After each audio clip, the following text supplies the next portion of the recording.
2024, and we're gonna have a fun, loosey-goosey, happy Men's History Month, guys. Hope you had a beautiful White History Month. Come on, come on, come on, come on, come on, come on. Am I alive? Bum bum bum bum bum bum bum bum bum bum bum. Is it? Oh, it started off black. Okay. No, maybe it didn't. Okay, and we're off. It is 9:01 a.m. here in Los Angeles. Thursday, August 1st, AD 2024. And we were having a fun loosey-goosey The Hake Report show, guys. TheHakeReport.com. Live. Coming at ya. Coming at ya hot.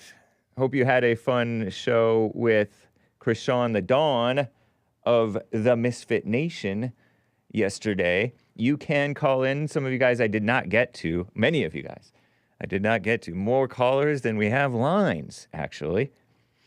And we'll have a fun The Hake Report show, everybody. Bum bum. Right? No, maybe not.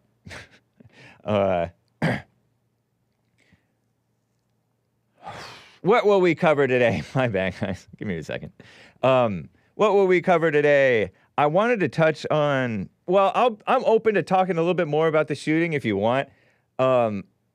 Like Joel Friday of Joel Friday TV, I don't want to dwell on it, but I will humor you guys. And I did wake up, I admit, thinking about it. I listened to Joel Friday TV's program yesterday talking about it's not Sandra Bland. Rest in peace, Sandra Bland. Sonya Massey. Rest in peace, Sonya Massey. Black women just don't get respect in America, is what Benjamin Crump said. But I don't think it had a little bit to do with it. And I'll tell you how it had to do with it later after we get started here. What else was going on? Oh, cackling Kamala Harris, another black woman who just doesn't get the respect in America. Didn't she say the other couple of days ago, say it to my face. You got something to say? Say it to my face. That's what she said to Trump. I may dig up that clip. We'll see what we get to, guys. The lines are filling up. There is one line open. You can call in. Oh, two lines, actually. 1-888-775-3773. But anyway, guys, let's just get right on with the show. 1, 2, 3, 4. Oh, it's the Hake Report. The Hake Report. La la la. Oh, it's the Hake Report. The Hake Report. La la la. Hey, guys! Oh, it's the Hake Report. The Hake Report. La la la.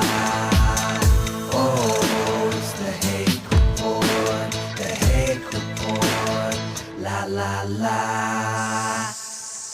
So, how you guys doing? Thank you, Anchor Baby, who's helping me with the board at the beginning of the shows now. I'm learning, maybe. I'm doing fine. I have my Men's History Month t-shirt on. Oh, I forgot to get my Hake mic. I have my Men's History Month t-shirt on. How's that? Do I look funny without ears? Where's my ears? Men's History Month t-shirt. It has Booker T. Washington. Booker T. He was a man. Pretty sure. Let me move the beta thing out of here. Men's History Month. And it says Booker T. Washington speaking, JCLeePeterson.com. If you go to rebuildingtheman.com/stores, that's the most direct way to find this t-shirt. Nice, huh? Right on. And since we're men, we don't smile too much, so I'm putting the frowny-faced, you guys call it a plushie, but it's a stuffed animal here. Men's history? What a joke, says Terry. Nice. And some of you guys are begging me not to cover that gal. It is the first of the month. The rent's due. The rent's due. Okay? Pay your rent. or your mortgage. You have extra days, maybe 10 days, to pay your mortgage if you owe anything. Or if you're all paid off, congratulations. Live like no one else so you can live like no one else. I came up with that myself. I didn't. That's a lie. I stole it from somebody else. Yeah, this is my frowny-faced stuffed animal because we're men. We don't smile too much. All right? And yeah, nobody really cares about that gal because nobody really cares about anybody. Kale is right about that. I heard Kale's voice on the American Anchor Baby yesterday. Shout out to Kale. But since I'm talking about it, since I have brought it up, come on, man, please don't go away. But let me get to Jaime in Minnesota, I feel like it would be an injustice were I not to get to Jaime in Minnesota. What's up, Jaime? Thank you for calling, man. How you doing? Are you there? Jaime, going once. Hey. Hey, All there right. you are. He was on mute or something. Thank you. Yeah. Hey, I had a thought about this Sonya Massey.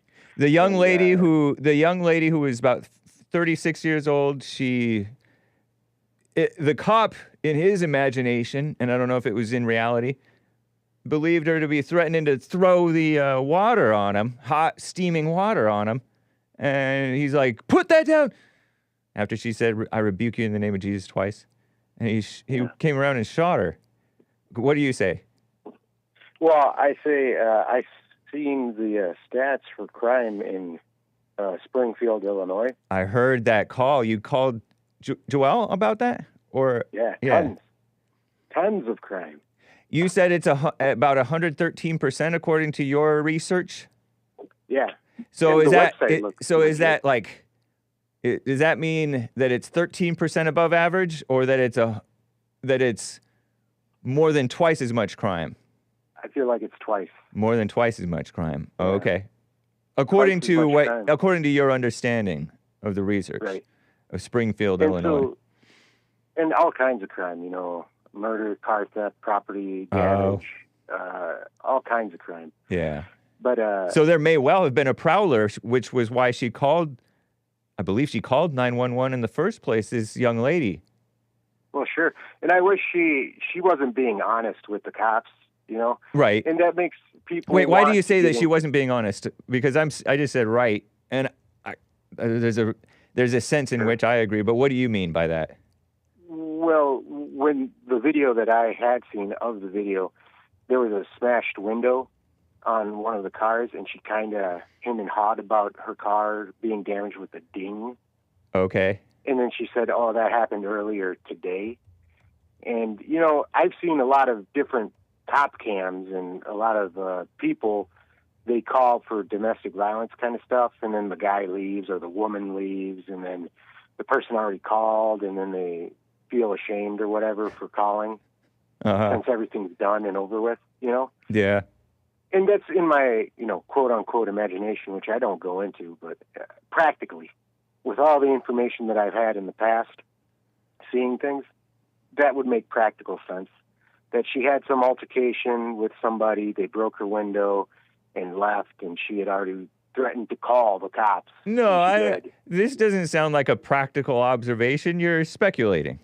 Yeah, a practical speculation. That's not a practical. I mean, You asked me. we don't know. But you just said it's not me going into my imagination, but it sounds like it is going into your imagination. Well, you asked me, and I just know that I've seen a lot of cop I only asked you because you made the comment. Why was she dishonest? Oh, yeah, being dishonest with cops. But that wasn't why I thought that she was being dishonest. I thought that she was being dishonest because I thought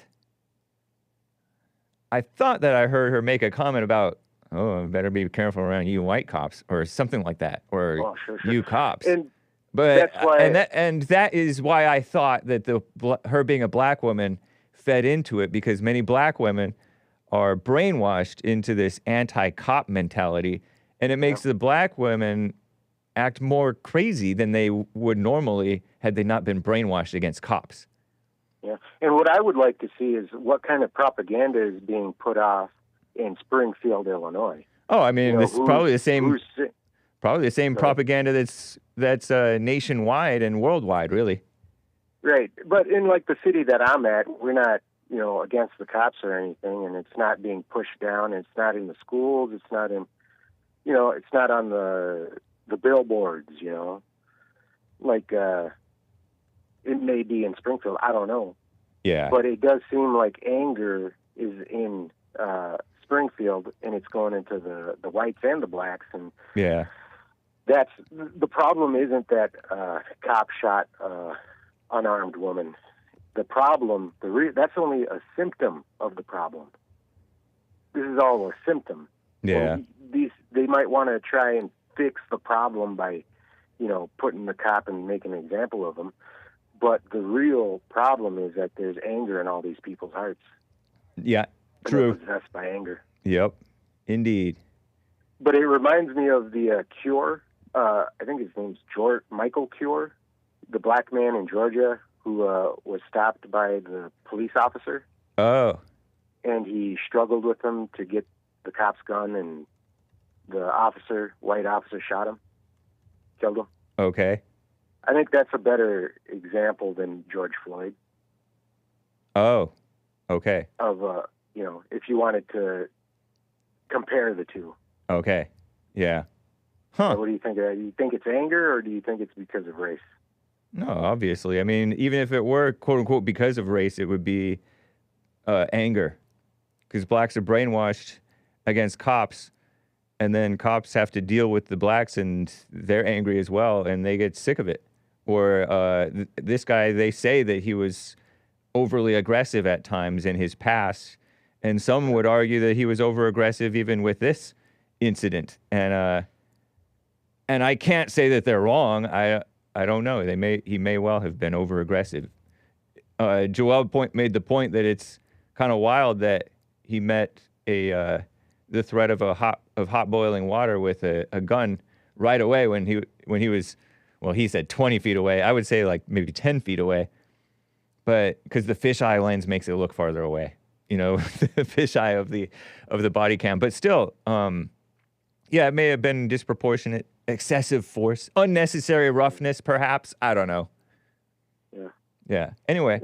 Taser probably been better, or like. I don't know though, man. The taser's kind of crazy. The taser, people die of the taser.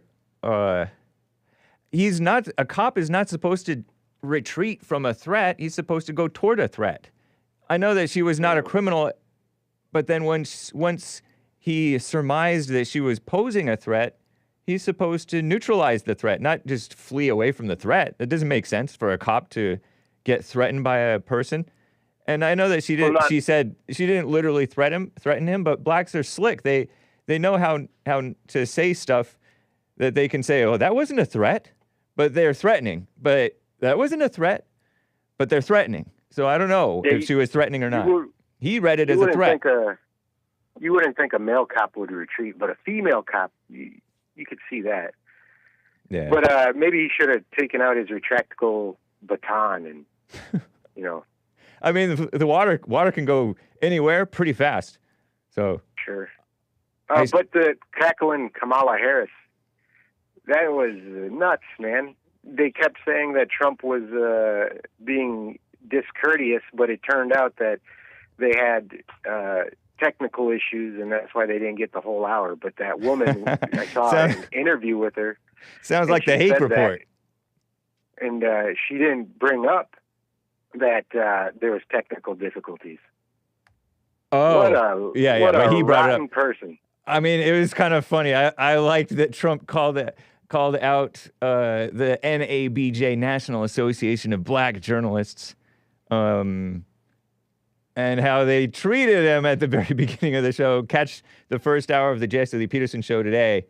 It was very interesting. This black gal. It was all black women on the stage, too. Come on, guys. Represent men. It was funny. The National Association of Black Journalists hosted Trump, those who don't know, in case you don't know, yesterday. And he answered every question with poise and the truth. and Yeah. patience and I clarity. didn't watch it. You didn't? I didn't watch it either. I just saw the clips, play it on the Jason Lee Yep. Peterson show, and I saw some other stuff on social media. But then I did watch the Harris speech at that. She's going to a lot of sororities. That's Oh, it's.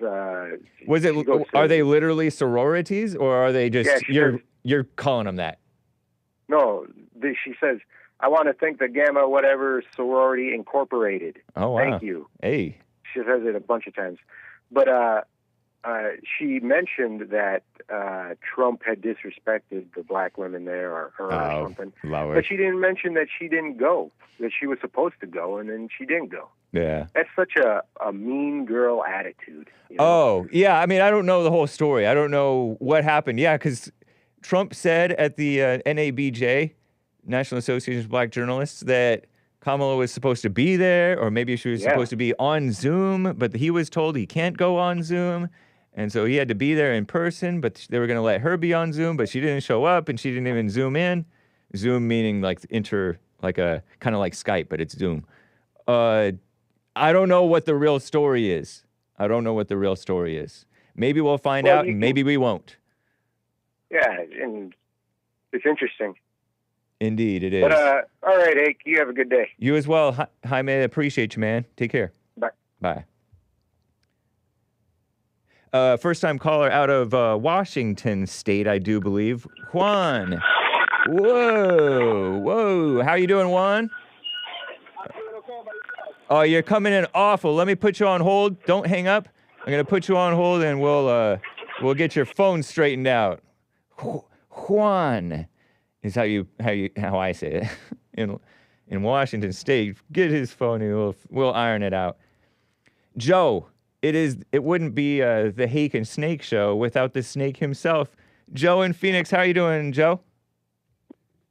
Good morning, James. Good morning. Thanks for taking the call. Of course. Yeah. So in the past, I've talked to you about the white-collar crimes, and you always asked me what are the actual numbers, and I haven't been able to find them. Oh, yeah, no worries. Interesting. But I was able to find a study, finally, with joint FBI and Bureau of Justice Statistics regarding the crimes. So, regarding white-collar crime, what are things that are white-collar crimes? well, for example, the so-called quote-unquote white population is about 60%.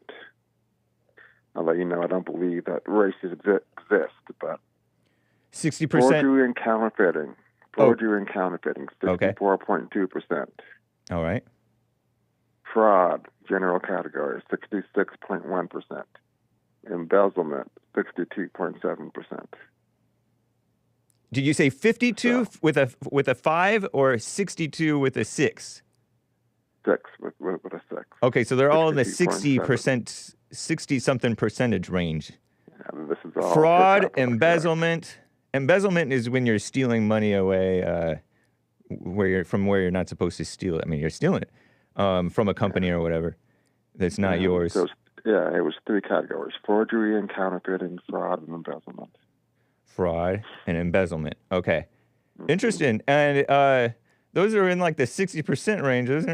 Those are like, so whites, what's the population of whites in the country? Does this include white Hispanics, white Jews, white Italians, white Irish, and as well as white Anglos and non-Hispanics? Good question. I said non-Hispanic whites. Oh, okay. So it's about they commit crime comparable to their share of the general population. More than their share, but yes. Marginally more than their share, because isn't their share of the population 60-something%, or is it down into the 50s now? The study says 60.1% of the population is white. Okay, so it's like 1 or 2% overrepresented. And how about in terms of white-collar jobs? Let's talk about crimes of opportunity, right? Do they have a higher percentage of opportunity? Are they disproportionately in white-collar jobs where they can commit white-collar crimes, quote-unquote? I would imagine so, but it didn't state that. In which case, they would be underrepresented in terms of the crimes that they commit. Goes on. What's that? It goes on. It goes Okay, on. yeah, let's hear it. Vandalism. And this is according 70 to which you said the Bureau of Justice Statistics? It was joint BJS FBI. FBI and the Bureau of Justice Statistics within the DOJ. Correct. The Department of Injustice, which was founded to be anti-white. I will let you know. But go ahead. All right. Let's hear it. Vandalism, 70.7%. Wow, wait. That's a white-collar... Vandalism is a white-collar crime? It went on to name some other crimes as well. Wait, vandalism? Vandalism. General category, yes. But that's not really a white-collar crime, right? Yes, correct. It did white-collar crimes, and it listed other crimes as well. Oh, okay. All right. Arson. Wait. No, I want to get to go ahead. arson, but I want to deal with this vandalism very briefly. Sure. Because vandalism, I think of vandalism as breaking windows, tagging, and stuff like that. Breaking stuff. Mm-hmm. And didn't go whites, into detail. whites are 70-something. White non-Hispanics are 70-something%. White non-Hispanics, vandalism, yes. Maybe they're just the ones who are getting 70 caught. Maybe we need to bring back broken windows policing, because do you find that a little hard to believe? Because there's a whole lot of vandalism, and it's not generally done by the whites I know. I've seen more vandalism by, black and brown. But anyway, I'm a little incredulous about that particular stat. But let's hear. You went into arson. That's a white crime if I've ever heard one. Yeah, but we actually agree that it's kind of hard to break down because it just said general category. It didn't tell you what the vandalism was. Yeah. Arson, 74.1%. Yeah, those that whites are pyros. The one that really opened my eyes, driving under the influence, Yeah. DUI, 84.2%. Interesting. Very, very interesting. Yeah, I knew about that one, but I didn't know that it was 84. I knew that whites, one of the only categories in which whites were overrepresented was in DUI, driving under the influence, like of alcohol or pot or whatever. I was not aware of that one. Yeah, I didn't, but I find it a little tough to believe, but it is possible. I do know that, and it doesn't include Hispanics. Do they have the Hispanic breakdown in that? Non-Hispanic whites, James. Non-Hispanic whites, 84%. Because you hear about, the illegals, drunk driving. It's very common. I mean, I don't know if it's not uncommon to hear about illegals killing somebody when they're drunk driving or just getting caught DUI. I know that the Hispanics have a big drinking culture. So I just wonder if the Hispanics are undercounted or overcounted or what. Interesting, man. And that's all from the Bureau of Justice Statistics, joint with the FBI. Correct. Thank you for the stats, man. Do you have any analysis on this? Two more dirty ones, so I'll be careful here. Oh, yeah. Prostitution, 54%. Prostitution. 54% of them are white women? I didn't say women, just said 54%.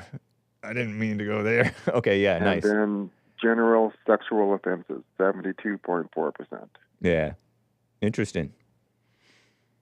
Last one, offense against family and children, whatever that means, 65%. 65%. And we all know, and I know, I think that that that's a big problem in the black community, and it's not reported in the black community as much. Like, they don't report it. We would agree those kind of things don't get reported as much in the black community. There tends to be a wall of silence there. Yeah. Because I remember, are you familiar with the late, great Colin Flaherty? We talked about him in the past. I don't think he's great at all. I think he was an idiot. But An we idiot? disagree on that. Okay, but you're familiar with him. I remember a story that he shared in which, this black young man, and I think it was I don't know if it was a black American or a black African immigrant or what, but did crazy things with, extremely young. And so I'll stop there, but there's a stereotype that the vicious blacks, I'm not calling you vicious, but there's a stereotype that vicious blacks like to say. I'll call you vicious some other time, but not about this particular point. Okay. About, Yeah, please do. oh, I like that. whites are PDFs. And I think that they're saying that because whites and maybe Asians get more into the online, the PDF porn, schmornography. And so that it may be from that as opposed to the actual rampant I don't know, James. violating of kids. Anyway, I just feel like it's a false stereotype that they jumped on in order to be like, it's kind of a defensiveness because they feel attacked by the whites and looked down on by the whites for other blacks committing violent crime so much. You know, the criminal mind is a sick mind for sure. But these are not even criminals who are viciously smearing the whites as PDFs. These are just regular blacks who are defensive about being lumped in with other blacks who are criminal. What a mess. All right, lastly, and I'm not going to get drawn into anything, but the 3/5 rule was not part of the Constitution. It was an amendment to the Constitution. It was an early one, though. It was 1787. It was early, but it was not part of the original Constitution. And if it was an amendment, it became part of the Constitution because it was an amendment to Later on, but not originally, yeah. Right. But pretty early on, 1787, that's within 9 years. You were correct, James. There was nothing to do with are they really human or not. It has everything to do with being counted for the census and taxes. It's all about money and representation in Congress. That's what it was about. Yeah, exactly. They weren't talking about whether they're human or not. It was about power. The South wanted more power, and yeah, I must give you credit for that. I was surprised you knew that. Yeah. See, I know stuff. I'm not as dumb and ignorant as I look and as I let myself be portrayed. There was a guy, handyman, was saying I should be more knowledgeable and more informed, and I accept it. I should, but I'm more knowledgeable and informed about some stuff than So see, every bit as much. I can be honestly, nice to you, James. I can be nice to you and give you compliment from time to time. Nice. And lastly, Native American westward expansion had not happened at the time of the Constitution. Reservations did not happen until the mid-1800s. And my goodness. But hey, ignorance. no, but it's shocking. I don't think it's ignorance. It's just a portrayal. It's sort of a generalized. Pardon me. Stupidity? Yeah. Pardon me, Linya and Chin. A general, I don't need to say ized. A general portrayal. It's just, I almost called it ham-fisted. You know, it's just painting in broad strokes. You could say our founders, the people who built the country, includes more than just our founders. And Handyman is not Marcus. Handyman's a good guy. And okay, Handyman. Someone in the chat you're talking about? Yeah. I'm reading the chat. But broadly, we had our immigration policy. I think it might have even been 1787 or 1789. Our immigration policy was like white men of good character or something like that. White Europeans of good character should be who we let in to our country. So it was for whites. Quite often the Irish were excluded from that, James. Based. I don't blame them. It's silly. It's not silly. Irish are a problem sometimes because they were more concerned about the potato famine and bringing disease in. Oh yeah, and also Irish were criminal more frequently, I think. And they were also Typhoid Mary didn't help either. Say again. Typhoid Mary didn't help either. She was Irish? Irish immigrant, and she was just really, really... and they're Catholic. Yeah, they're Catholic for sure. And we don't like the Catholics. Why is that, James? I mean, that goes back to King Henry VIII. I could. It goes back to King Henry VIII is why I don't like Catholics? Well, that's when it first started, because, I mean, I don't want to bore you with too much history, but King Henry VIII wanted to ditch his Catholic life and marry Anne Boleyn. But the Pope would not give him a divorce, because, he's Catholic and didn't believe in divorce. Uh-huh. So King Henry VIII said, okay, Pope, you won't give me a divorce. Basically, I'm going to stop being Catholic. I'm going to create the Church of England.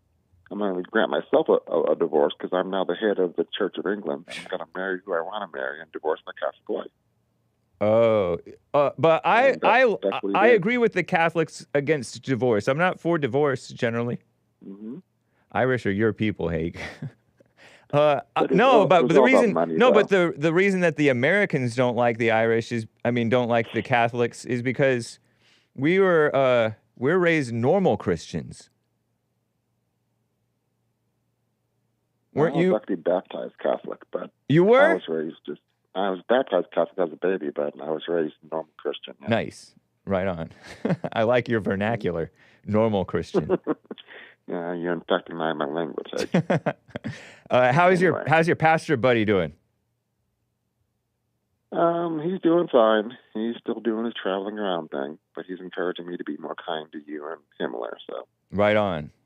Good. But so this one, I don't remember the caller, but the caller was saying that I'm trying to change the narrative, and that's true. I am. So that's why I wanted to give you those stats this morning, James, from the BJS and that those slight overrepresentations pale in comparison. You would agree, obviously, with the vast overrepresentation of the black violent crime. Well, murder, yes. Well, I guess violent crime, yes. Yeah. Like it says, it's only 45.3% murder and manslaughter that are non-Hispanic whites. Oh, okay. So you're underrepresented there. Right, in terms of murder. And also robbery, the R word, ape ray, assault, stuff like that. The blacks are like ridiculously overrepresented, even at a very young age. When you look into the juvenile... The R word is included in violent crime, actually. Right. Yep. Indeed. One thing else, the last one, motor vehicle theft, 66.7%. That's crazy. Wow. Yeah. Wait. We're overrepresented in motor vehicle theft? Motor vehicle theft, 66.7%. So what's wrong with the white shake? Obviously, it's not carjacking. It's not carjacking. Well, we are a very creative and technically savvy bunch. Are you really? So we know how to break into cars and steal them. And I'm lifting up my strong arms like I'm proud of it, but I'm not. Okay. Interesting. Right, well, maybe the whites are just bad at not getting caught with this motor vehicle theft. You mean? No, we're not good at not getting caught if we're overrepresented in that, because it's kind of odd. This doesn't include catalytic converter theft, says King Blizzard. Is this another self-reporting survey? It is not. All right. BJS, FBI. I know you have a problem with the FBI, but those are some. In general, it's just their narratives. When you look at their stats, I know that their stats are a little incomplete because not every precinct reports to them. So they don't get the whole info. Anyway, thank you. One last thing I wanted to make sure I knew. The whole Catholic thing is about money anyway, because the whole reason why the Pope said no to King Henry VIII is because Spain was a big contributor to the Catholic Church, money-wise. And Catherine of Aragon, his first wife, was the daughter of the king and queen of Spain. So it all comes back to money again, James. Interesting. Well, my motivation, when I was brainwashed, the people who brainwashed me may have been motivated by money, but my anti-Catholic, anti-Irish, joking around it, admittedly. There might be my brother found an Irishman in my family tree. So there might be an Irishman in there. He might have been an in-law, Oh though. Lord. I wonder if you and I are related, because I'm part Irish too. Wouldn't that be something? Yeah, I'm more. I used to always say I'm Scottish and Danish, though. Okay, well there you go. But I that told only you makes that. up half of me. I told you that Obama and George Bush are like seventh cousins, right? Oh, wow. It's a Yeah. small world. It is indeed. It is indeed. Which is Anyway. why this whole race nonsense is just that. It's absolute nonsense. It's a mess, though, and it's not entirely nonsense. But anyway, I got to run. We'll talk another time. Joe in Phoenix. All right, James. Have a good day. Take Bye. care. Juan, a first-time caller in Washington. I think he's back. Yes, he's ready. What's up, Juan? Thank you for calling and holding there, man. Never left. Say again? How you doing, Hake? Doing well. How are you? I'm still alive, still kicking. Indeed. Nice. So I have something that has been revealed to me, and I wanted to share it with you and get your take on it.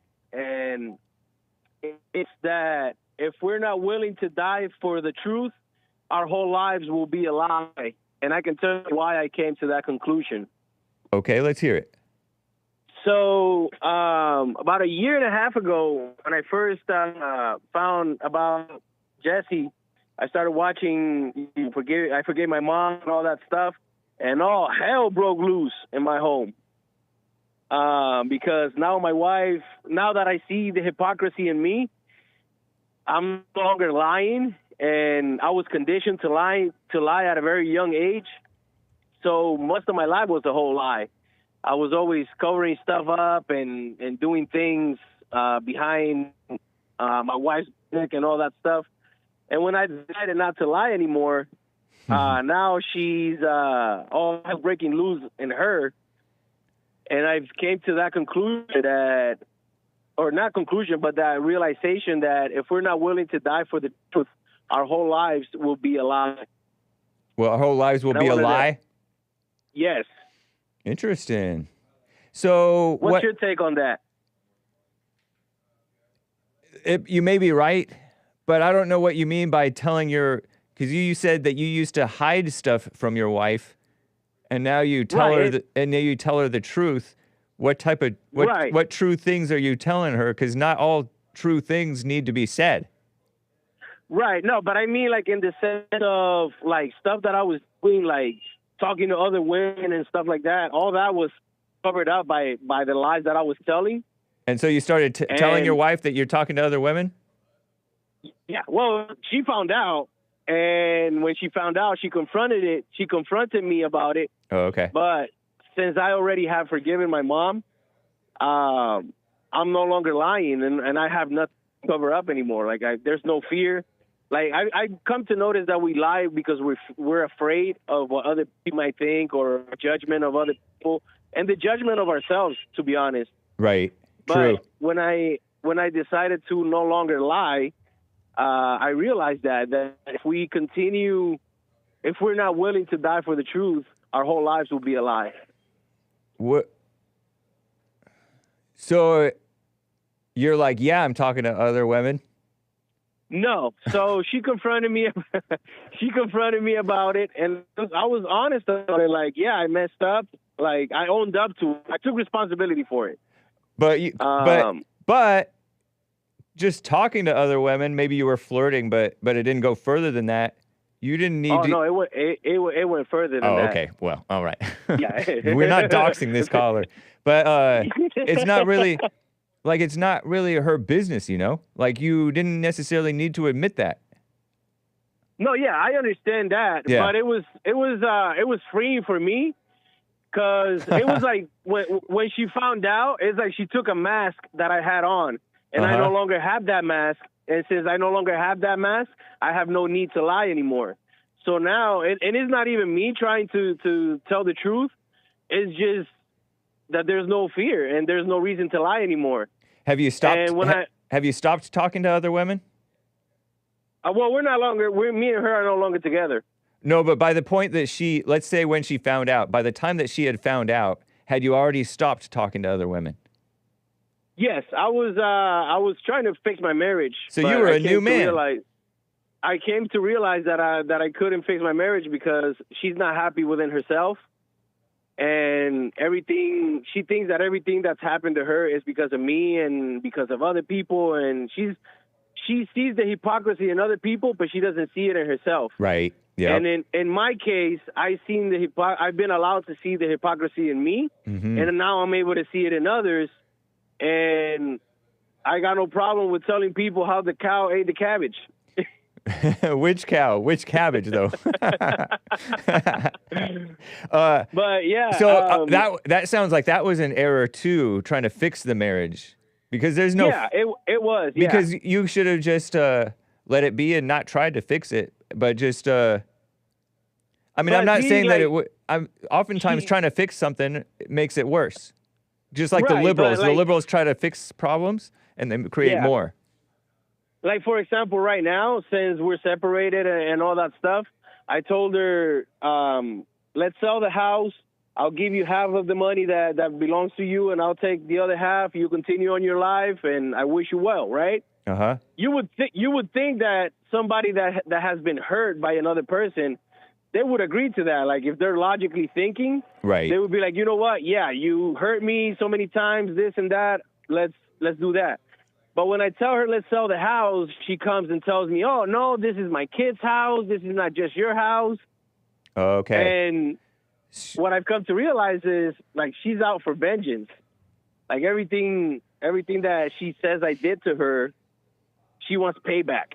And she thinks that by kicking me out of the house and taking the house and keeping the house without giving me the part that belongs to me, she thinks that's gonna help her feel better, I guess. Are you willing to do that? Yeah, I mean, I'm not attached to anything anymore. I have no attachments. Oh, okay. Would that be fair for her to keep that house? Whether it's fair or not, it's not for me to say, because, like, I'm willing to let the house go, and she says that she doesn't trust me around the kids and all that, and I'm willing to do all that, and I'm willing to let all that go in order to continue on my path. Is the house paid off? No, I still owe like about $100,000, but we can sell it for like $300, and she'll end up with like $96,000, and I'll end up with like $96,000. What if she? But I don't care. That's just material. Yeah. What if she takes over payments? Well, I don't know. This is all stuff that's really way over my head. Right. Honestly.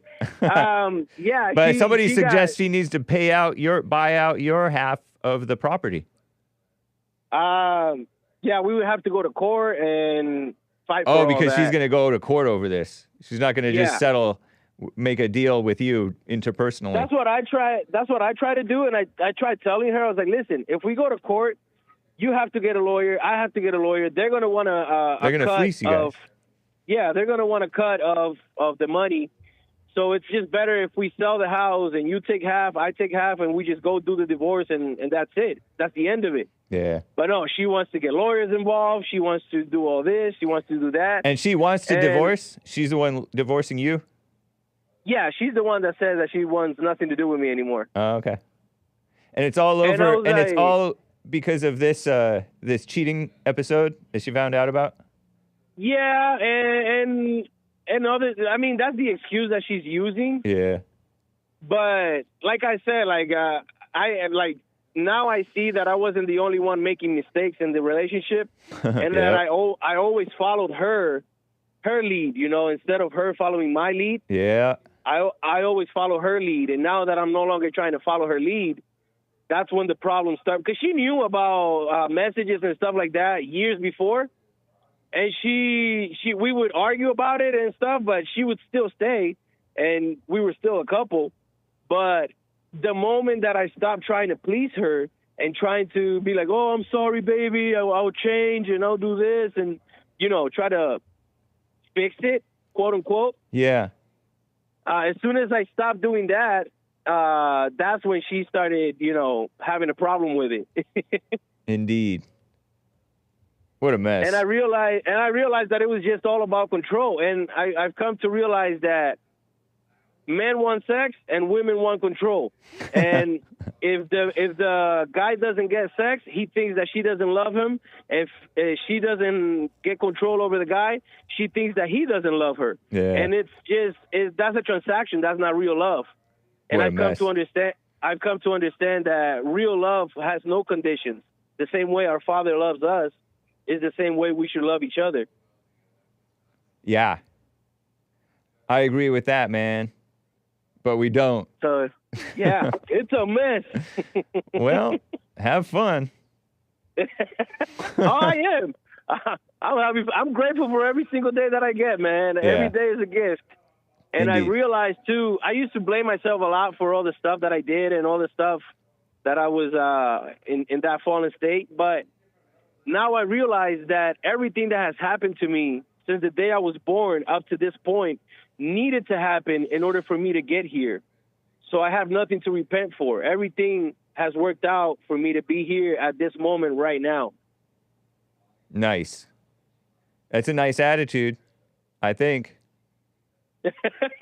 Oh, no, I don't think. I know it is. Right on, man. Wow. Yeah, I just wanted to have your take on that. Yeah, being willing to lose your life for the truth, it depends on the truth that's the issue, because you can hold on to some egotistical notion of quote unquote the truth and throw your life away over it. That's where Right, that's but what my when hang up is. When I say the truth, I mean just not lying, like just not making up stuff, just not covering up our ego. All right. Because when we lie, that's what we do. We're just covering up. We're just putting a mask on Yeah. and covering up our ego. So when I say the truth, I mean telling people what they need to hear, not what they want to hear. That's what I mean by the truth. I don't mean a specific truth. You know what I mean? Right. I just mean like in general, just not lie. Fair enough. Thank you, Juan. It's great hearing from you, man. Have you called my show Yeah. before? I have. I think I called once before. Okay. If I'm not mistaken. Yeah, I've spoken with Joel and Yeah. I've spoken with Jesse many times. Yeah, I recognize your name I recognize your voice and your story a little bit, but I don't know if I'd heard this part of it from Jesse's show. It goes way deeper than that, man. It's Right. it's crazy. Right now, I'm being put to the test. Okay. Well, But good yeah, luck, man. It's just interesting to see all the events that are happening and the way they're happening. Well, happy Men's History Month to you. Keep your chin Hey, up. happy Men's History Month to you. Take care, Juan. Hey, have a good one, Hake. All right. Bye. Take it. Bye. Wow.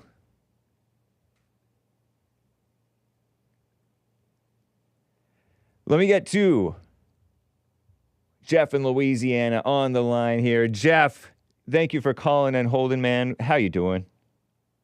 I'm doing great, man. How about yourself? I'm doing well as well. Thank you. Okay, I got one question, one comment. Okay.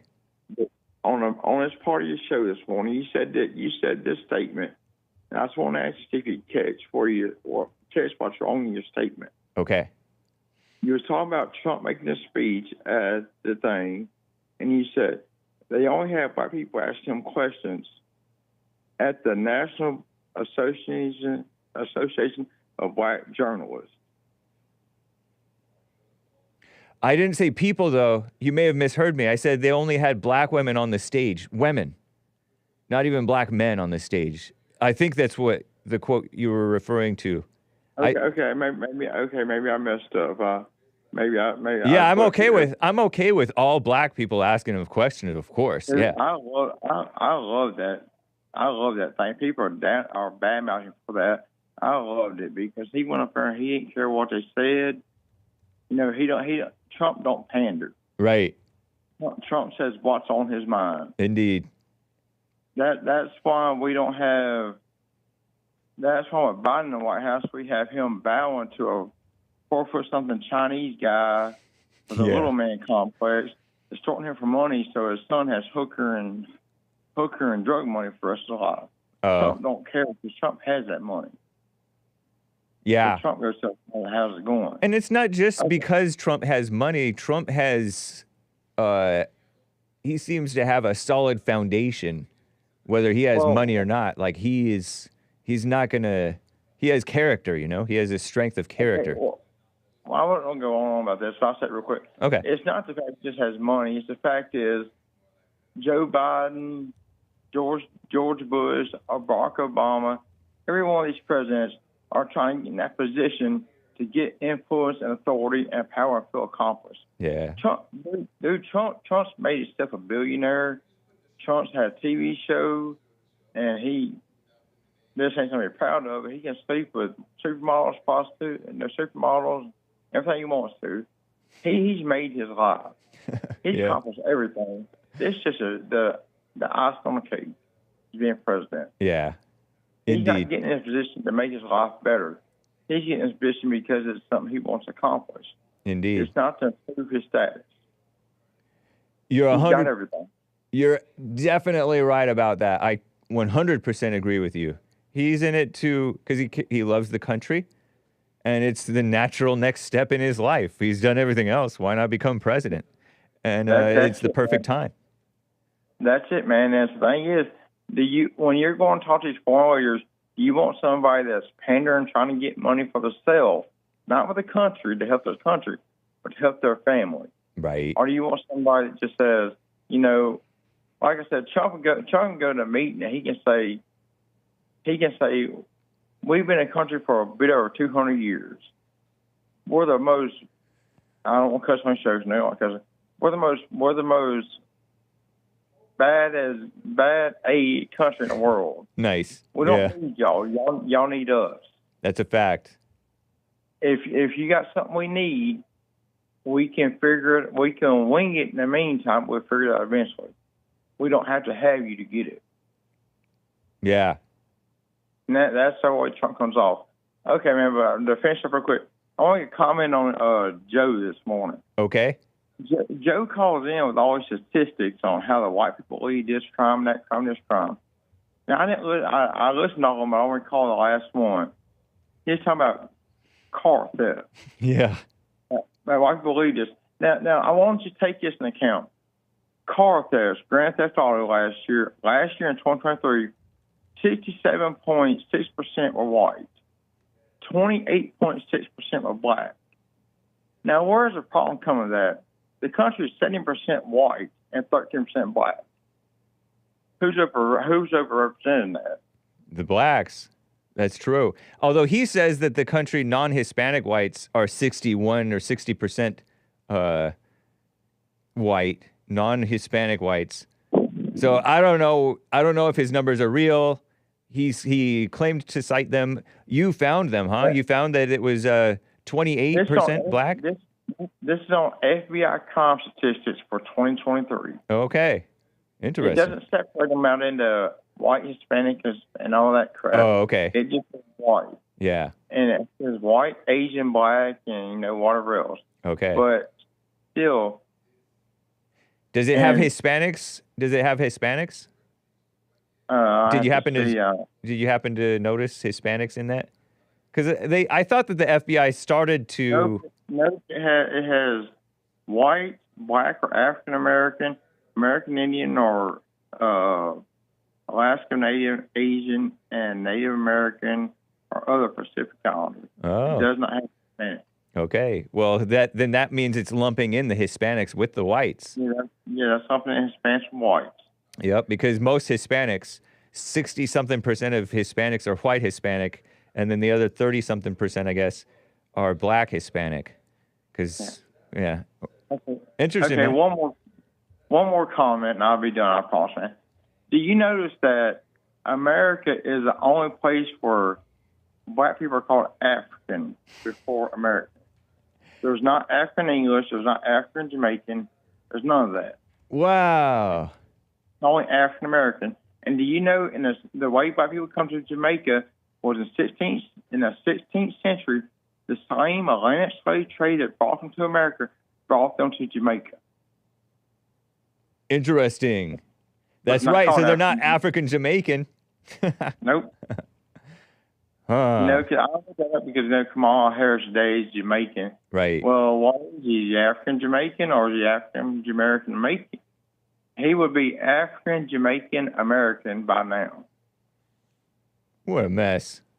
But I mean, that's just interesting that it's not nowhere else in the world where slavery existed. They're called African, whatever country. Right. Only in America. Wow. Interesting point. I hadn't. They figured out a way to work the system against our government. That's all it is. Yeah, that's true. Just divide and conquer, and they didn't used to be even called African American. They used to just be called black or Negro or colored or whatever. And I'm not just American. I don't call myself an English American. Right. Fair enough. American. Yeah. I'm just American. I was born here. I was raised here. My family's been here for generations. I'm American. There is something to that because a lot of people don't want to assimilate into being American and loving their fellow white American, for example, or their fellow Americans. Period. Man, like I said in one of my first things, we've been in country for over 200 years. We're the biggest, baddest country in the world. Everybody needs us. We don't really need nobody else. Yeah. I'm proud to be American. Nice. In 200 years, we've done what the world can't do. Yeah. We made ourselves a country that's in. See, this is stupid and it's not a real big deal. But do you know in England, when you pump, how when you go pump gas and say you got an empty tank, and you put your gas nozzle in, you got the little on the gas nozzle, you got the little foot thing to push it down so you can hold it all day. Yes. Just automatic pump. They don't have that in the UK. What? So you have to hold on to it the whole time? Yeah, they don't have it in the UK. That's ridiculous. Backwards country. Little stuff like that makes it up. It's just a difference. Yep. If you had their gas prices converted from pounds to dollars. Yeah. They pay 3 times the amount of price for a gallon of gas. Well, you got from liters to gallons, and then from the pounds to dollar. Right. So when you do the conversions, they pay 3 times as much for a gallon of gas as we do.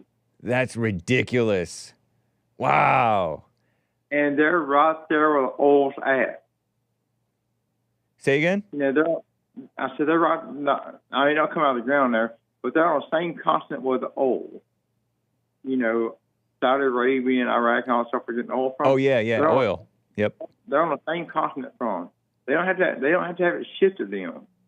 They can get drove across the land. Well, no, because England is an island. Isn't it a big island off the coast of Europe? Well, I think they have. It is. I thought that England was a big island, completely separated from Europe. Sometimes England doesn't even want to be considered Europe. Okay, well, just say it is. Just say it is. That say maybe a couple hundred miles, as opposed to 3,000 miles across the ocean. Yeah. So you tell me who has the power in the world? Country that's existed for a little over 200 years, or still been there for the end of time, the beginning of time. Yeah. I mean, just think about that. That right there should make you proud of American that we can get by with that. And they're right there. They're within 1,000 miles of oil, and we're over 3,000 miles away, and we get it cheapest than anybody else. That's funny. That's interesting. Although we have our own that we can pump out of the ground. Drill, baby, drill. Until Biden came in office, we did. True. Yeah. Okay, man. I'm going to watch you, man. I ain't going to hold you up. Well, thank you, man. Appreciate it. Jeff in Louisiana. Great call. Have a good one, man. All right. Bye. You got me. Ugh. William in California is on the line here. I know we're at the top of the hour, guys. I will get to your super chats and I will get to this Kamala Harris stuff. But William in California, what's up, man? How you doing? Excuse me, James. Hey, man, so what's going on with you? Not much. Just I just finished a nice, beautiful White History Month, and we're starting in for Men's History Month. Yeah, and hopefully I'm developing new skills for my show that will help your enjoyment. Nice. Well, I appreciate that. appreciate that because I got to be brutally honest about a few things and talk to you, not without taking up so much time because I know how people feel about that. But I want to straighten out my speculation mistake the other day about the lady being asleep. Apologize for that. We make mistakes. Oh, so she wasn't. It's not. It's not clear that she was asleep. Yeah, Krishan the Don said she wasn't. Mentioned that. Yeah, that's fine. That's fine. Because isn't that why we don't speculate? Right. We don't. We avoid speculating as much as possible. And when we do speculate, we acknowledge that we don't know. Yeah, that's pretty much where I'm at on that. Yeah. And I'm sick of the subject. The subject of this Sonya gal with the hot water and the shooting by the cop. What's the difference really, and what do we know about what was on that man's mind at that split second? Because we don't. The kind of uniform that they wear is mostly polyester. Ooh. I don't know what the effect is against your skin with that temperature of water. Yeah. What he was thinking versus. Why didn't he go for the taser? Maybe he knew something we didn't know on that as well. Yeah, he was there. We weren't there. Yeah. We were not there. And you know what? Steam, there was a caller, Zenny called into Joel Friday saying it was steaming water. It wasn't even boiling. But steam itself burns. I steam my shirt sometimes. Wait a minute. Polyester, hot water. Ouch. Yeah. And shouldn't he have went for the taser? Well, I don't know. What was on his mind? Right. There's some kind of a negative effect with water in contact with the taser? Yeah. I don't know what's on his mind. I got a tip from Esoteric on X. Esoteric posted at me on X, the Hake report, and he shared this clip YouTube video from a lawyer guy, a civil rights lawyer, who had it all twisted around. And I call it twisted around, so I'm a little bit biased. But he was saying that the woman, he seemed to be arguing that the woman was acting in self-defense because the cop was the aggressor and he was using excessive force. And it's not illegal to defend yourself against a cop using excessive force. But if that's the case, it was very ill-advised for her to pick that pot up again and seemingly try to throw it at him. Don't know. And was her hands on the bottom of the pot? Yeah, but she had mitts. She had the pot holders. Yes. So what the civil rights lawyer said was.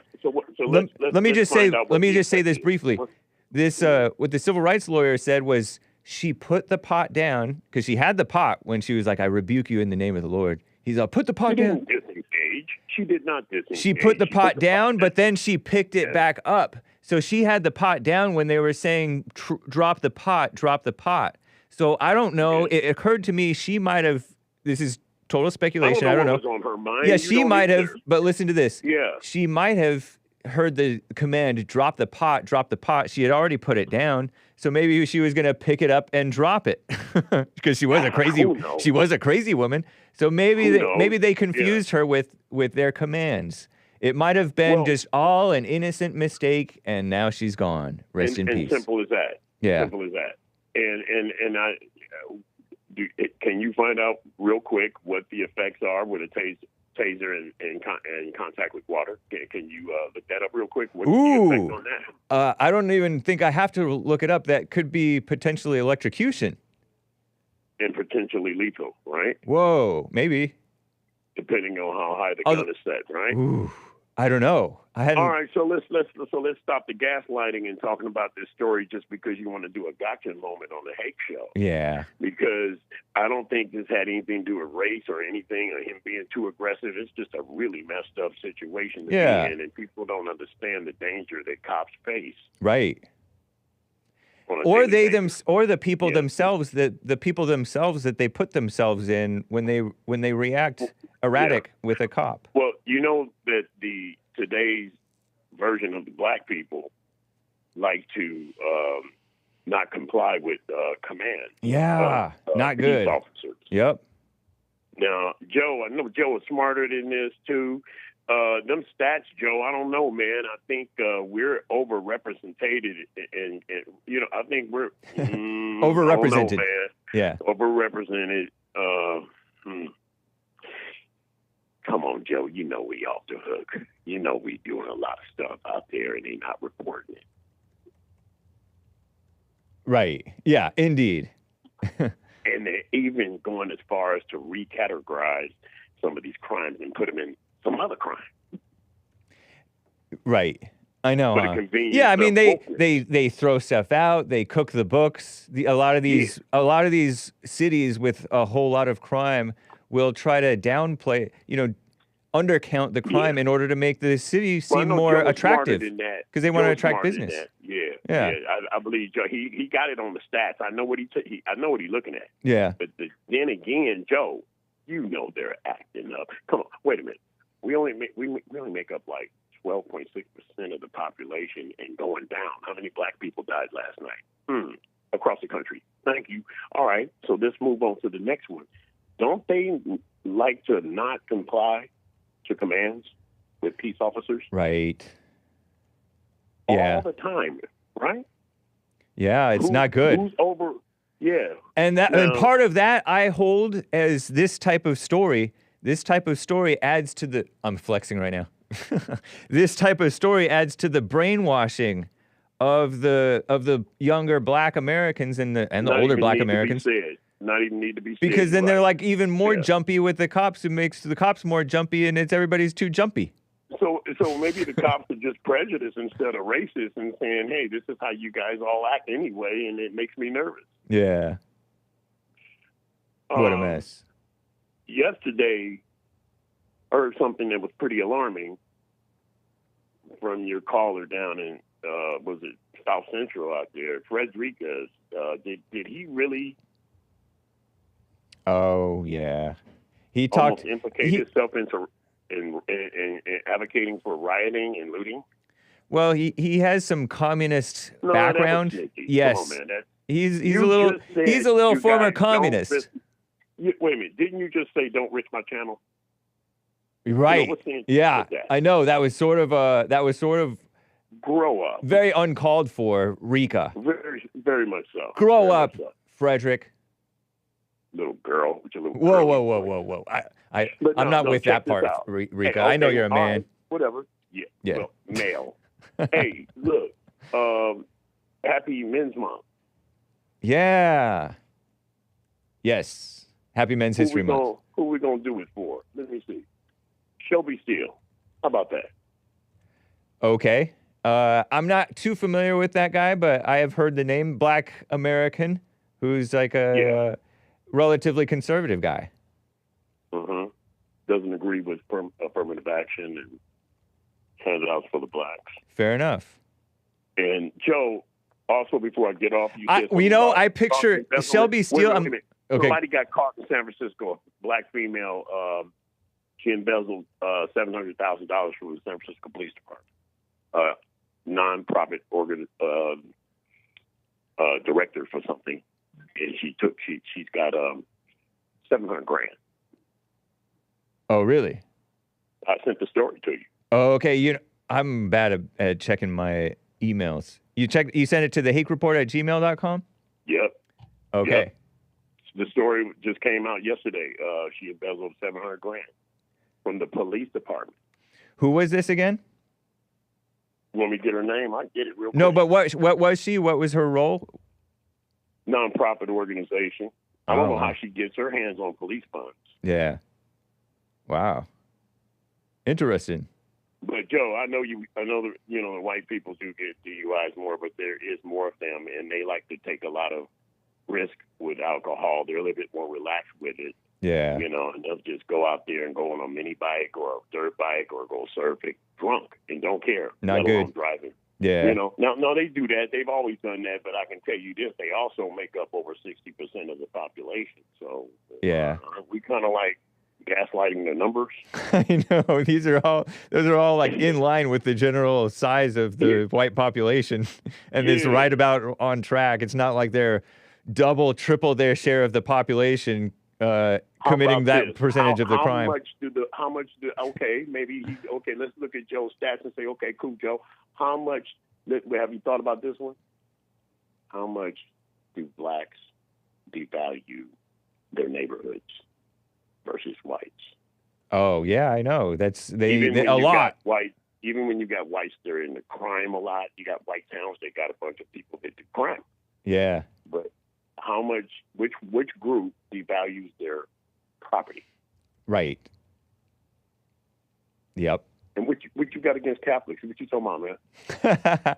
I grew up. My pocket. I grew up normal Christian, and so I knew a handful of Catholics. Most of the Catholics I knew were Hispanic, and I didn't know that there's a lot of black Catholics. I'm gonna let you off the hook with that. Don't worry. The Catholics are all into, problem. but the Catholics pray to Mary, worship Mary, and that's not right. That's their business, and you don't see me talking about your Christianity either, do you? Never. Right. Fair Don't enough. hand out my pocket, man. That's hey, funny. James, have a good day. All right, you as well. Thank you. All right. Appreciate and it. good luck with your show and make it better, and I'll support you. Thank you, man. Thanks as always. All right. Take care. He mentioned Shelby Steele. William from California mentioned Shelby Steele, and I wanted to show you guys. This is Shelby Steele. I pictured Joe in Phoenix is looking like him, but Joe in Phoenix actually looks like I forget what soccer player he said that he looks like. You know, Shelby Steele, light-skinned guy out of the Hoover Institution. Hoover Institution. 78 years old he is. Wow. So that's the Men's History Month hero by William in California. Kind of amusing. Thank you, William. Appreciate that. Okay. Super chats, guys. Before I get back to calls, hang tight, callers.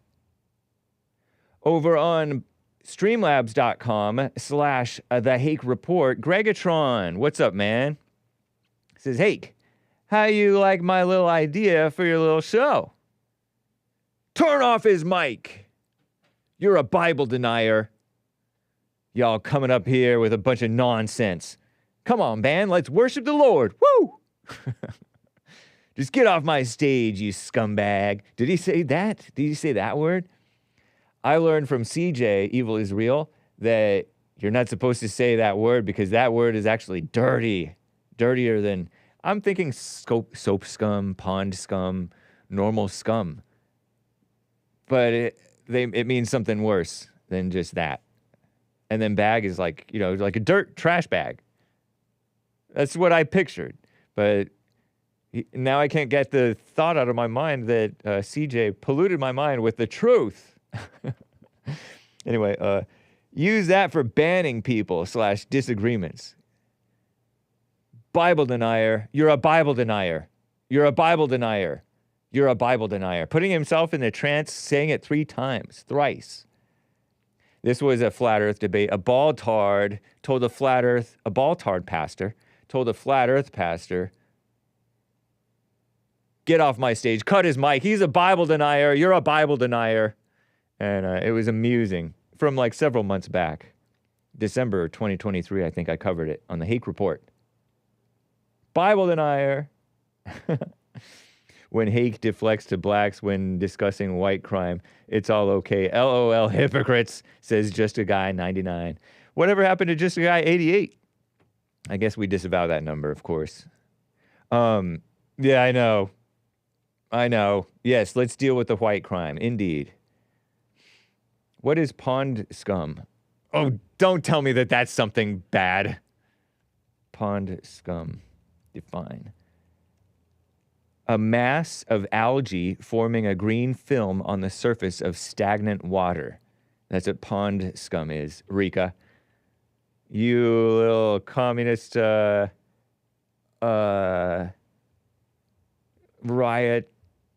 language of the unheard person. Silly dude person. Thank you, Greggatron. I like the idea. Perhaps I may be able to incorporate it once I stop being such a lame-o boomer. Not all boomers are lame-o, but this boomer's a bit of a lame-o, pointing at myself. I'm a millennial boomer. Thank you, Greggatron. Appreciate that. Over on buymeacoffee.com/the Hake Report. Sion C says, men. Encouragement for the men. Y'all should take a page out of Trump's book. He's not afraid of no woman. If you all stand up, there won't be so many women in higher positions calling the shots, as well as calling the shots at home. They are taking away your manhood, says Sion C. with her coffee. Thank you, Sion. Appreciate that encouragement. That's beautiful. Beautiful message from Sion C. Shout out to our Ethiopian queen, Sion. And Popcorn's Thump Keg with a coffee. I've heard you and Jesse say that until affirmative action, AA for short, goes away, there will always be a cloud of doubt. A cloud of doubt when a minority is hired. Did they earn it, or was it given to them? Well, AA was ruled unconstitutional, and suddenly the goalpost was moved because, according to you, we still have de facto affirmative action. I never moved any goalposts. You're in your mind, I moved the goalpost, but I never moved the goalpost because I've always called it de facto affirmative action, because in California, affirmative action is illegal. Did you know that? At least on the university level. It's been illegal since before the Supreme Court said that. Did you know that? I think you're making a caricature of affirmative action, but I'll set that aside momentarily. Let's say that de facto AA was wiped away. Suddenly everybody had a change of heart and realized that this diversity mess was evil. And they all repented of that nonsense. My first question is, what would that look like as far as the job landscape and who was and wasn't hired, he asks. My second question is, if there was a significant drop in the number of minorities, do we call it minorities or minorities, hired into high-profile positions, I could see one of two arguments people could make to explain the cause. A, minorities aren't being hired because they don't actually, pardon me, that was loud, don't actually meet the qualifications for the positions. Or B, the people in charge of doing the hiring are no longer even considering minority candidates. How would we ascertain who is right? Interesting. Number one, that's the wrong question, I think, because people have a right to discriminate. Everybody does, and there are the evil government and the evil lawyers and judges and evil-hearted people putting their thumb on the scale or their whole body on the scale, trying to push for more blacks and women and gays and all that stuff. What a mess. I think that to answer your first question, I think that in terms of, some of these things, we would probably see more blacks and Asians and maybe even more Jews. Anyway, they're overrepresented in the positions of authority. But part of that may be discrimination. They favor their own. Who knows? But still, it's also a qualification. Second question, if there was a significant drop in the number of minorities hired in high-profile positions, this high-profile stuff, why do you have such an ego that you want the high-profile stuff, Be content where you are. Each person should be content, the Bible says, in the position that they're in life. Say you're a slave, don't let it bother you. If you can win your freedom, do so. But you're free in Christ. Be free in your mind. And if you're a slave master, remember you are a slave of Christ, and that man is your brother, your fellow freedman in Christ. Nice, huh? Or your sister if it's a woman. And I really don't believe that I'm making any caricature of affirmative action. Big Bump even pointed out, and it's so true, that blacks, when they get in a position and they're in a position to hire other people, whom do they hire? Their fellow blacks. And why do they do it? I don't even necessarily hold it against them. That's who they're comfortable with. They know that they share a culture. They share a quote-unquote value system. You can argue whether it's real values or not. But they have a right to do it. Let's encourage the whites to be just as shameless for what's right as so many of these blacks are shameless for what's evil. You know what I mean, Jelly Bean? Yes, I do, tennis shoe. Thank you, Popcorn Stump Cake. As always, very fun coffees. Yenrik Yagoda says, Hake, I miss the days when you say, 'cause she's black, 'cause she's a woman. Why did you stop saying these phrases? I remember you stopped saying it around the time some caller chimed in, soying out over these phrases and accusing you and your Chad argument audience of being incels. Could you say it one more time for old time's sake? Well, I just did, but I don't remember this incident. Maybe I blocked it out. You may be remembering something that I don't remember, but that actually happened, or you may be misjudging me, Yenrik Yagoda. Misanalyzing me. Or should I say I'm not going to say it. Thank you, Yenrik Yagoda. Interesting. Because she's black. Because she's a woman. Oh, well, for example, this gal who's black and a woman, who I argue, and I think it's somewhat fair, got herself shot. The guy may have been wrong too. The cop, you know, the hot water woman. Because she's a woman and because she's black, she's gotten this woman brainwashing and black brainwashing about fearing and hating men and cops and whites. And that may have increased her erraticism, acting erratic. Thank you, Yenrik Yagoda. I don't remember this. Funny, soying out. That's a funny phrase. Thank you, man. Yenrik. Okay, man. I feel I have more Carver. I need to get to your coffee and Surge over on YouTube. Surge Wisdom. I chuckle. I'll tell you why I chuckle when soon. Surge Wisdom. Hang tight, guys. I want to get to a story. Because I would be remiss not to get to a story. By the way, catch Joel Friday TV. He is coming up. He is coming up soon. But thank you, guys. The prior super chatters. Greggatron. Sion, our queen. Popcorn's Thump Keg. And of course, Yenrik. Thank you, guys. Appreciate that. Am I spelling your name right? Yenrik, yeah. But let's get to this this story. Cackling Kamala Harris. Let's see what we can do here, right? So we're done with you, Shelby Steele. I'm tired of you. Not tired of you. I don't even know who you are. But let me get to this. Yeah, shooting, blah, blah, blah. Here's cackling Kamala Harris. Is this even worth watching? Responds to after Trump questions her race. She went on Commie Nonsense Network, CNN. Oh, Lord, who cares? She went on over there, and everybody's talking about the campaign, live updates from the campaign from the 31st. I don't care about that. Here's video from evil, cackling Kamala Harris.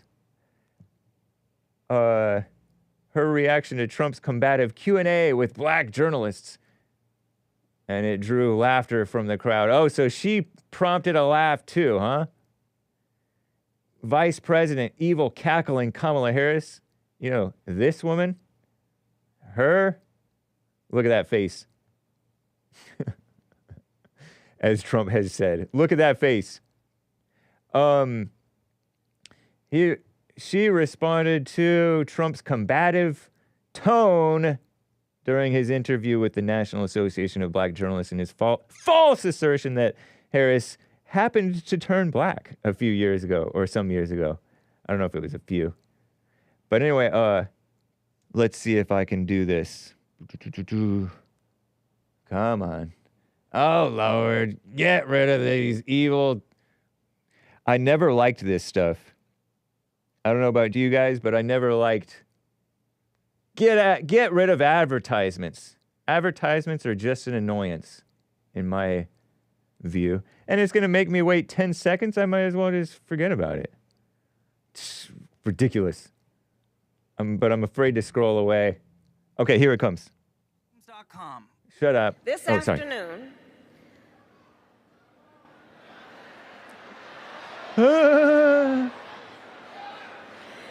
Donald Trump spoke at the annual meeting of the National Association of Black Journalists. And it was the same old show. Whoa. The divisiveness and the disrespect. And let me just say, the American people deserve better. The American people deserve better. Better than what? The American people deserve a leader who tells the truth. Like Trump. A leader who does not respond with hostility and anger when confronted with the facts. Like Trump. We deserve a leader who understands that our differences do not divide us. Like Trump. They are an essential source of our strength. Oh, yes. What a phony woman, huh? This is it. Ah! Okay, muted. Wasn't that ugly? Evil. Oh, my bad. Here, let me go over here and pause that. What in the world? So that's lame, evil woman cackling Kamala Harris. And here's the fact check from evil commie nonsense network. Facts first. Facts first. Trump's lie that Harris all of a sudden embraced a black identity, even when her response she's talking a little extra black. Does she really talk like that? NABJ, they make their logo look like a superhero logo, by the way. You notice that? Terrible. Okay. In the world, I'm just a boomer over here trying to finagle my show together. By the way, do catch Joel Friday TV. His coming up. Okay, journalists convene. Our greatest president, Donald J. Trump, the Republican presidential, this is ridiculous, nominee. Go away, OtterBox. I don't want you. I don't care about you. You're evil. Look at this. Okay. Presidential nominee Drew gasps on Wednesday when he said at the National Association of Black Journalists, everybody knows what he's talking about. Everybody honest knows what he's talking about. Cackling Kamala, pandering to the blacks, pretending like she's all into the black thing. She's a phony. When he said at the National Association, and she is a DEI hire. Biden picked her because she's a quote-unquote black POC woman, not because she's like this great person. And because she's liberal. At the National Association of Black Journalists Convention, Vice President Cackling Kamala Harris, presumptive Democrat nominee, had suddenly adopted a black identity. Harris's father is from Jamaica. Her late mother from India. Oh, she died? Rest in peace. Trump claimed, I've known her a long time indirectly. Yeah, I think he donated to her back when she was California Attorney General. But, you know, he tries to get in with the, it's good to get in if you're a rich man, with the people, especially when you have properties in California. Our greatest producer, Sean, of the Jesse Lee Peterson Show, visited Trump's golf course down in Palos Verdes, somewhere like that. Beautiful. Just down the road. Half an hour or so. I've known her a long time indirectly. Oh, Lord. I'm sick of this. I'm almost about ready to quit this CNN coverage. Indirectly, not directly very much, always of Indian heritage, only promoting Indian heritage. I didn't know that about her. I wasn't even really aware of her, except for when Obama called her attractive. Until a number of years ago, see, I didn't say a few, a number of years ago, when she happened to turn black. And now she wants to be known as black. So I don't know, is she Indian or is she black? When the journalist interviewed her, tried to tell him she's always identified as black, had attended historically black college, Trump said, I respect either one, Indian and black. But she obviously doesn't because she was Indian all the way. And then all of a sudden she made a turn and she became a black person. And I think somebody should look into that too. Obama was like that. He's like Barry Soetoro. Did Obama go by Barry Soetoro literally? And then when he became a phony politician and community activist, he's all into his blackiosity. He wanted his African personness. He wanted to be Barack Obama. Like Beto O'Rourke was like, what was Beto? Was he always Beto? Or he tried to sound more ethnic to kiss up to the liberals and the liberal media, leaving aside the appropriateness of the remarks, very appropriate remarks. His claims are just not true. Harris graduated 1986 from Howard University, a black college, blah, blah, blah, black sorority, president of the Association of Black Law Students, blah, blah, blah, third-year student. So she's divided, but she's a phony. She's a kiss-up. She was highlighted in Asian Week, running for DA, focused on her South Asian heritage because in San Francisco there's a lot of Asians. Very smart, kissing up, but it quoted her discussing her father as a black man and saying, I grew up with a strong Indian culture and I was raised in a black community. Berkeley. Is Berkeley black? Maybe. Oakland? Was it black back then? Maybe. I thought it was fairly well-to-do how she grew up. All my friends were black and we got together and cooked Indian food and painted henna on our hands. Oh, Lord. Never felt uncomfortable with my cultural background. So it sounds like Trump is right. Trump is right. And of course she's going to kiss up to being part black, call herself African-American woman. Jamaican. You can say, you can claim, that's by way of Africa.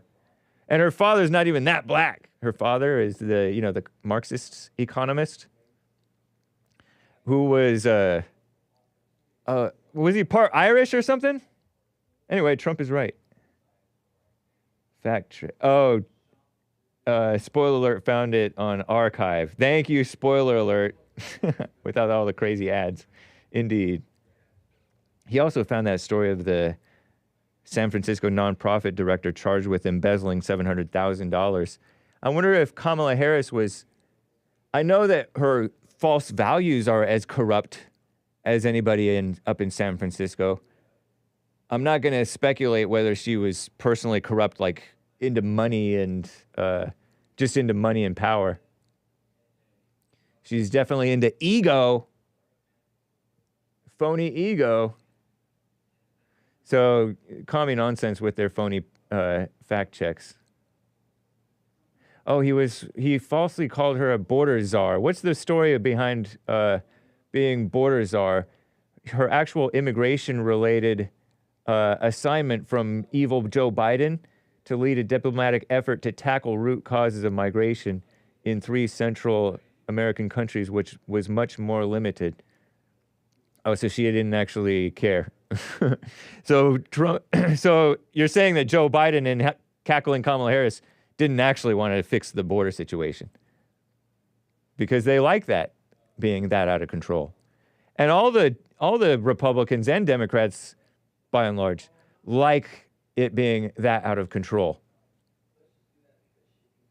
So what a mess. Anyway, there's your little fact check from Commie Nonsense Network. I got to keep it moving, though, guys. I want to get back to calls because Kamala Harris is phony and so is CNN, and it's a waste of time.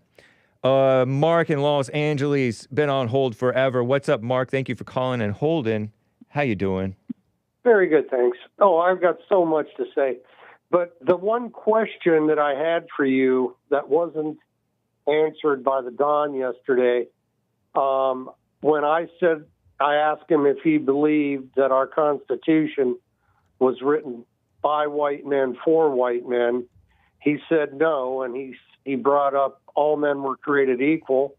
I couldn't get another word in edgewise. You guys talked over me and then hung up. My question, I hope you guys heard me. If Thomas Jefferson, who was a slave owner, wrote those words, and coined that phrase. Stay close all to your men are phone. Your created equal. phone is kind of acting wild. Go ahead. Okay, sorry. Is that better? I think so. Okay, my question to him, which he didn't answer, and I like him. I'm not coming down on him. Nice. If Jefferson had slaves and he wrote all men are created equal, I want an answer to this. It's easy. Was he a hypocrite or a racist? Oh, okay. That's the question to you. Oh, to me, a question to me was Thomas Jefferson, when he said all men are created equal, was he a hypocrite or a racist? Right. Because he owned slaves. I would say neither. Because just because they're created equal doesn't mean that there are no slaves. Of course, there's going to be slaves. No. Nobody would accept slaves to being equal to slave owners, because remember the but that being created but hold on, being created equal doesn't mean that means equal under the eyes of God to live their life, but that doesn't mean that they have an equal status in life. There's slaves and there's you're splitting hairs. I'm not splitting hairs, you're splitting hairs. If you How am I splitting hairs when it's okay to own slaves, then you don't believe in equality. I don't believe in equality. I'm just talking about created equal. That's not the question. Yeah. Nor did Thomas Jefferson believe in that kind of equality. It's not either you believe in equality or you don't. No, It's not a matter of, well, okay, we'll make an exception here. How does God see it? How does God see a slave versus a master? I don't know. I can't speak for God, and neither can you. Right. And so he doesn't see, but you don't think that he sees any big difference between a slave and a master. They both either go to heaven or hell, right? Well, the Bible says for masters to treat your slaves with respect. The Bible also says, in the kingdom of heaven, there is neither slave nor free. Well, we're not in heaven yet. I know, but God created us, right? God created us. No, hold on. I'm explaining this. God created us. And so if he meant created equal, he's talking about created equal. He's not talking about there's no hierarchy between the human beings once they're living their lives. Of course, there's always going to be hierarchy. No, I disagree with that. Well, then you believe in the communist phony idea of equality, which doesn't even exist. No, the communists were very anti-slave in the I know. 1860s. I know. They're also anti-work. I'm against communism and I'm against slavery. I know, but you swallowed the fake lie of created equal. Created equal was what Jefferson said, and he owned slaves. I know, but you admit you're interpreting it. You're interpreting it in the. You're interpreting it. You're interpreting it the communist way. How's that? Because you think created equal means you can't have slaves. Of course you can have slaves. They outlawed it though. Slavery was outlawed. And I know, but it wasn't outlawed by by the Constitution. No, well, they put an amendment in there to end it. That's the Constitution. I know, but that wasn't put in by Thomas Jefferson. No, Thomas Jefferson was a white patriot. Right. I don't believe he believed in equality any more than you know he didn't. Right. You know he didn't believe in equality if he owned slaves. What did he mean by created equal then? You could gaslight your audience and yourself. You're the one gaslighting. You're not high IQ enough. You're not high IQ enough to understand my point. Whether Jefferson was a racist or not is to me irrelevant. Yeah. I think so then why'd you ask? Well, I'm asking you because you guys are actually, the Don said, all men are created equal, to throw my argument about white men writing the Constitution for white men. Right. Well, is that a truth? Do you agree with that statement? Created equal is in the Declaration of Independence. No. The Constitution was written by white men for white men. Do you agree with that? Of course. Okay, good, fair enough. Well, Krishan the Don said no. I know, because well, I don't know if it's because, but he is mixed. You know, he's a I forget. He's all jumbled all together. No, I don't know if that's why, but he intellectually thinks that, you know, they left it open. But I don't. But he knows as well as I think he knows that, as well as I and you know, that the founders weren't thinking that the country was going to get overrun by the POCs and foreigners and abandon all Christianity and common sense. Well, the founding fathers assumed, I would believe, that we were going to maintain a constitutional republic for whites. They had their immigration policy very early on, probably the same year that they did that 3/5 compromise, around that same time. What immigration? Their immigration policy was white men of good character, white Europeans of good character, something like that. That's acceptable. Yeah. And that's the way it should be today. That's what Trump wants to bring back. And one other thing, I don't want to forget to say this. I watched Trump on that black journalist show yesterday. Nice. They tried to make a monkey out of him, and we know who got made a monkey out of. Whoa, I didn't about that. No, but you ought to. I don't mean that racially speaking. Oh, okay. I'm just saying, Nice. they use the term "he made a monkey out of me," but of course, certain elements in your audience are going to want to hear what they want to hear, and I care less. Like the guy that wrote you the coffee yesterday and accused me of trying to get you banned or get you. Oh, yeah. In trouble. That's not true. Have you ever been banned from YouTube or anybody from anything I have ever said? No, of course not. Thank you. Yeah. Then why don't you just take the guy's money on the coffee and tell him to go to you-know-where. Because he was sticking up for that clown who gave a bunch of statistics on white crime. Oh, yeah, there's a white crime wave in America, and according to your gaslighting co-host. But in reality, I double-checked. I Googled it. 27.7% of all arrests in America are by 13% of the population, Negroes. Yeah. They represent the highest ethnic group of anybody arrested for any crime.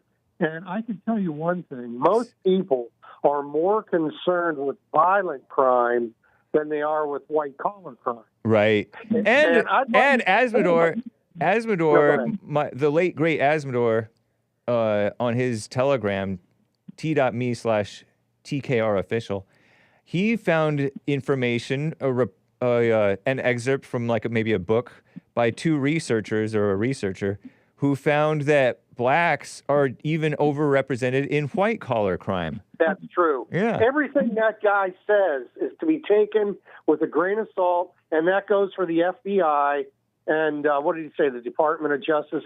Yeah. They're anti-white. Look what they did to Trump. They're trying to kill the man, and I don't want you to get banned. I don't want you to ban me.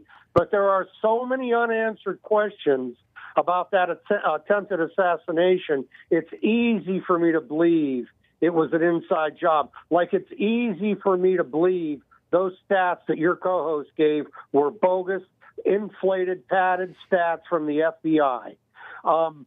I know that the mayor of Oakland, who's an Asian woman, is also under investigation for stealing money. All those African nations with black leaders, they're all pilfering money. She's they're Asian. all corrupt by nature. And she's Asian, the Oakland mayor. Did you know that? Pardon me? I did. The Oakland mayor is Asian. Terrible. Anyway. Yeah, and somebody on your show mentioned the Hmongs. Are you familiar with the Hmongs? The Hmongs? Spell it. Oh, no. Never mind. Okay. That was a different show. It was okay. my fault there. Sorry about that. But anyway, Hake, you have a good show. Just don't let certain elements gaslight your audience. Nice. Because, you have to go look up the stats. Indeed. Half the time he's lying, and you can't believe FBI or DOJ stats because you know that they're on the record as being anti-white. Look at all the January 6ers they've rounded up for virtually nothing. Yeah. And nobody in Minneapolis was arrested. You talk about arson. The bozo from Phoenix wants to say that whites are the majority of arsonists. Look what Antifa? they did in Minneapolis. Right. Do they mean white and quote unquote white Antifa or blacks or who? Right. But the thing is, they pad stats, and what they want you to—they don't want you to believe your lying eyes. Right. They want you to believe some communist who pads the stats and tries to put the guilt complex on the white man. Oh yeah, there's a white crime wave in America. Yeah, right. Everybody believes that one. It's ridiculous. Thank you, Mark. Sure Appreciate it. God bless. You as well. Bye. John in Kentucky on the line here. John, Kentucky John, thank you for calling and hold. I didn't see your call, but what's up, man? How you doing? Man, I wanted to talk to Mark because I agree with him on what Thomas Jefferson wrote. Okay. And it was only referring to white men. It wasn't referring to everybody else. You know, the context was y'all's country. You know what I mean? It was white man's country. That was the context. It wasn't anybody else. Yeah. So all men created equal. The context was talking to white people, just like the Bible is written for the Israelites, but everybody else around the world tried to make the context about them, and the Bible is only for the Israelites, nobody else. But I'll tell you what, the Bible, truth. I relate to the Bible just as you relate to white men and white men's issues. White men have concerns about their country and leadership, and so too do the black Hebrew Israelites have concerns about their nation and their leadership and their quality of life and being. And the Bible rings true to me, whether or not it was written for me. There's a lot of lessons that I can learn about life and notice in the Bible. And same thing but what with... does that mean? And when you say all what men does that mean about the truth?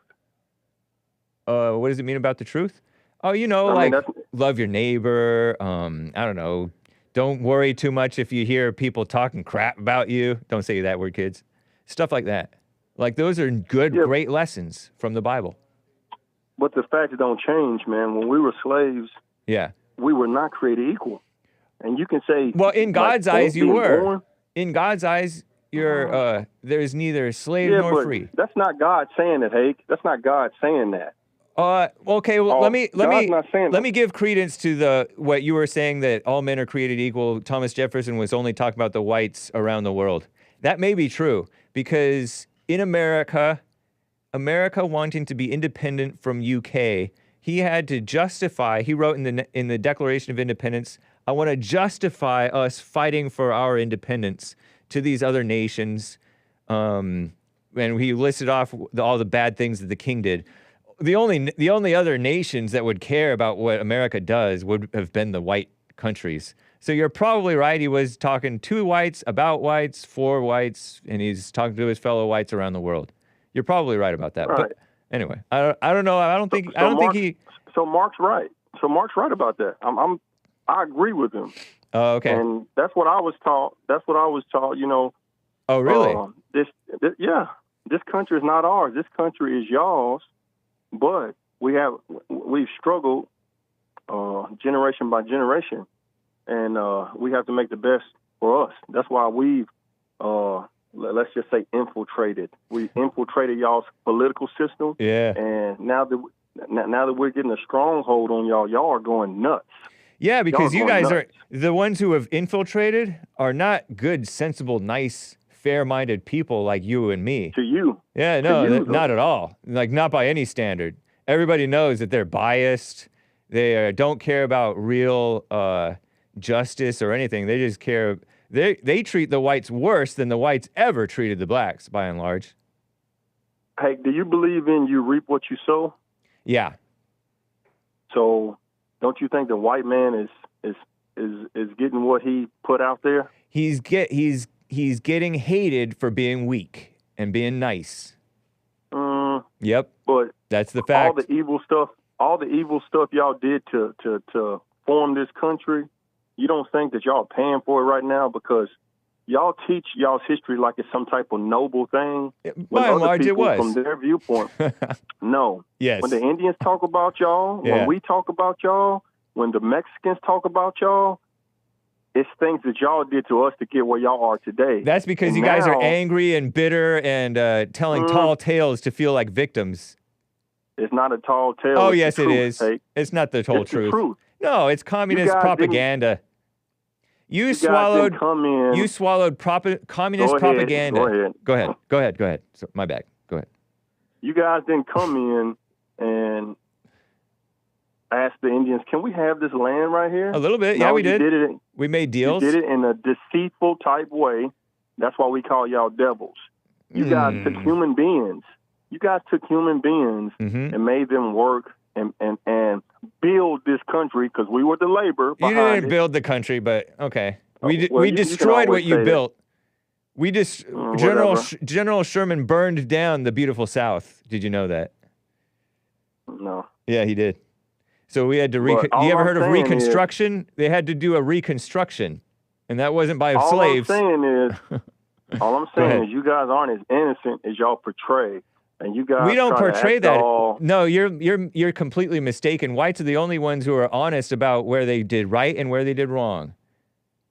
And I never hear. Oh yeah, you do. You just don't hear it because you don't have ears to hear. But you hear it. You just don't have the ears to hear because you're biased. So why do y'all teach? Why do y'all teach in schools y'all's history in a certain way instead of putting the complete truth out there? We put the whole truth out there. No, you don't. Yes, huh? You put it as a noble way. You put Yeah, these it was guys noble, up and on- they were both. When I was raised, I'm 43 now. I was raised learning that we did right things and we did wrong things. So I don't know what Hey, fake guys- history you pretend guys- to believe in, but I gotta. It's the truth. It's the truth. No, you're not telling the you truth. You guys are the original savages. Oh, okay. You guys are Yeah. the original savages. Interesting take. That's the truth. All right. I mean, you slaughtered the Indians. You raped their women. Righteously, you killed because their they children. slaughtered us, You right? It killed was their mutual. children. It was mutual combat. It wasn't mutual combat. Yes, you it guys was. were invading them. They didn't come It to doesn't Europe matter. and invade y'all. They weren't doing anything with the land. This is the way of the They world. didn't come. That's what you say. They were But fighting you- each other, look, buddy. It's the way of the I mean, world. It's a man's world, and the man handled it. Men's history, Listen. baby. Yeah. But Last that's point. not truth. Just because you speak all animated and loud and you try to talk over me doesn't make it the truth. You guys did what you, well, I can't say you, your forefathers did what they did. Yeah. And it wasn't good. It was beneficial to y'all whites. It was good but for the you- Indians, too. The Indians today are living better than ever. You guys have to pay for the sins of your forefathers. And that's wasn't that's a written sin. in the Bible. It wasn't a sin. It was a sin. Nope. Murder is a sin. Nope. Mhm. No, we didn't murder. It was war, and that's the way of the Thievery. world, buddy. Thievery. That's the way you try to justify. Cry but that about ain't- That it wasn't. It wasn't. I'm not crying. Yeah, I'm you just are. letting You're you crying know. because you're I'm just brainwashed letting by you that know. fake. You're brainwashed by your fake victimhood. You were No, brainwashed by communism, and shame on you for falling for it. You're a grown man. Listen, the Bible is playing out right before your eyes, and Frederick said it yesterday. Frederick the last communist. shall be first. Frederick the The communist. last shall be first. Hake, unless you don't believe in the Bible. You don't even know what that means. And yes, I do. No, you do not. You're a sucker. Yes, I do. I know you guys have been first. I'm a sucker. Yeah, total you guys sucker. Have been first. You think you're an You guys Israelite? have been first. Yes. Let us not switch it. I gotta run, man. I gotta run.